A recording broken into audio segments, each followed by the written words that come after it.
At least you're going to just blast the wife or anything else, right? But she doesn't do that. What does she do? She says, you know what, my dear son, you know what?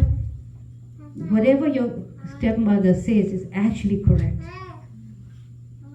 You should follow what she says because she's right. The only way you're going to get what you want, she knew that he wanted the father's lap and he wanted the throne, really, basically. He says the only way you're going to get that is when you please the Lord. So she's right. And she said, you know, if you inflict the pain to the person who inflicts pain on you, guess what?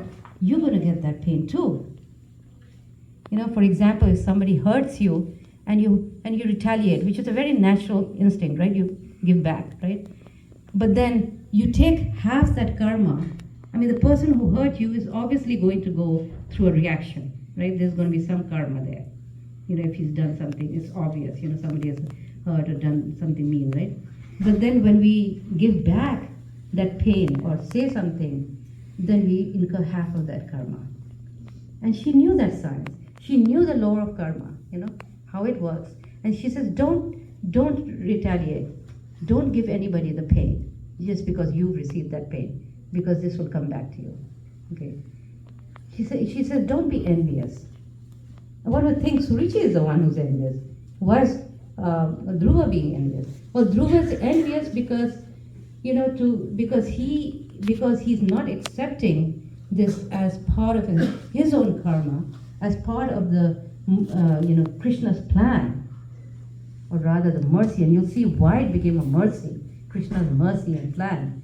You know, a pure devotee thinks like that if he gets something, you know, bad, then he always thinks, well, nothing can happen without the sanction of the Lord. So it must be Krishna's plan. So rather than blaming the instrument of their karma, right, they accept that. Because that person is simply an instrument of the karma. Is not really the doer. He's just acting as the instrument of the karma that we are supposed to get. It's a very high advanced philosophy and it's very hard to follow for myself too, right? So this is the point. So anyway, but she understood. And she gave him, she sent him off to the right track. Now look at this. She took something so unfortunate, something so, painful, and she put it in such a positive way. And what did she say? That, my dear son, if you want to get as you desire, she could see that he's angry. He wants revenge. She could see that. So she channeled that anger and that revenge in a way where he received the ultimate goal of life. Just imagine. What a glorious mother. I mean, she took that anger and she made it so constructive. She tells her son, you should go. You know, she tells him to leave home and go to the forest, because during that time, this is how she understood. Krishna is in the forest where the sages live. That's where Krishna is. That's how she saw it. She says, you can go to the forest, and that's where I heard that's where Vishnu lives. And so imagine a mother sending her 5-year-old to the forest to find Krishna. Of course, those times are different. We don't send our children anymore to the forest, right? But what do we do now? We engage them in Krishna's service. Prabhupada writes, it's the same thing. It's just different times, different ways to achieve God, right? Those were the times when people went and did tapasya in the forest. They did Astami Yoga. But this is not the age anymore, right? We don't do Astami Yoga.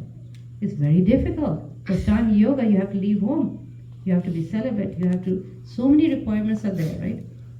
But so Dhruva did what was the norm in that time. And he leaves home. And of course, on the way, he meets Narad Muni. Right? We heard, you may be knowing. And Krishna sends his spiritual master, future spiritual master. And Narad Muni tries to, tell him that, is testing him, how determined he is. That's why Dhruva means determination.